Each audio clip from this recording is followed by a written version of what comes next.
How's it going, everybody? JP here, and welcome to the second day in my 7 days of foreign horror. The film I'm going to be reviewing today is Wolf Creek from the year 2005 with a tagline of "How can you be found when no one knows you're missing?" Now, this particular foreign horror film is from Australia.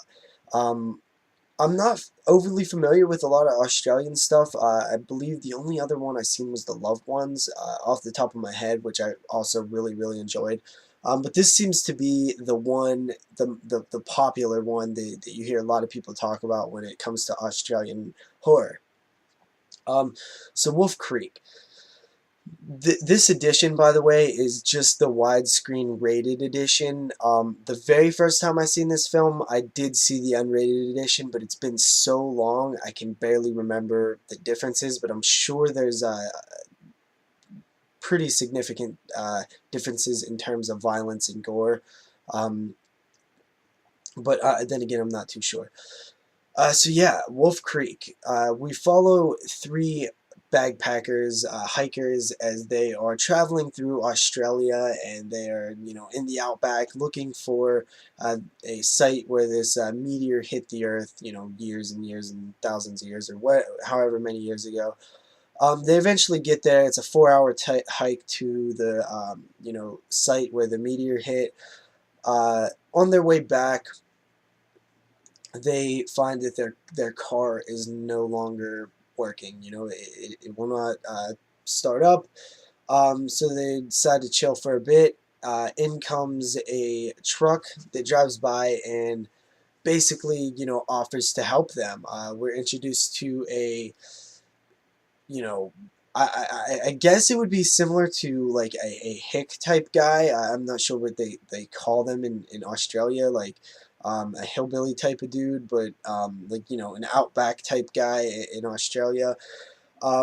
Very odd fellow who is, helping them out, has, a lot of charisma and strong, he gives off a very strong vibe of just in your faceness. Um, but still is kind of nice and kind of, I wouldn't say charming, but funny. Comforting in that silly kind of funny way. Um, he decides to help them, but he needs to tow their truck back to where he lives because he needs to fit. He offers to fix it for free, and he needs to use his equipment and tools and whatnot. So they decide to go with him on their way. It seems to take a long time for them to finally get to that location. When they do, they eventually go to sleep and wake up in a world of trouble. They're now tied up, and this guy is not so friendly. I hope I'm not spoiling too much. I think that's pretty much known from the trailer alone, in the description. Um, but yeah, that's basically the story. I'll leave it off there. This film is very good. And I really need to grab the unrated version now because I remember it being a little bit different. I remember watching this back when it came out and really enjoying it back then too. And that was, back in 2005. That was so long ago now. But I do remember watching it.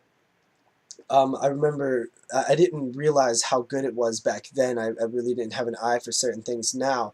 But there's certain moments in this film where the main group of characters is talking to this villain, and it's just this very awkward kind of conversation that is uncomfortable for the characters, and kind of for the audience. His personality is just, the actor, I'm not sure who the actor is, but he nails this character. It's just he's so unsettling when he talks, and just some of his facial expressions. He'll just stare, and he'll kind of very uncomfortable stuff. Also, it was so strange watching this movie because I was feeling like mad. Is likable in that, kind of uh, Ted Bundy type of way that this guy is. Um, a switch is flipped and you instantly don't like him. He's you just don't like. You're mad at him. You're mad at what he's doing to these characters. Which doesn't always happen for me in a horror film. I don't get overly, angry or amped up when I'm watching a film. Sometimes I even kind of like the villains, no matter what they're doing. I just usually like Chop Top, for example. And he could be doing the most terrible things, but I like Chop Top.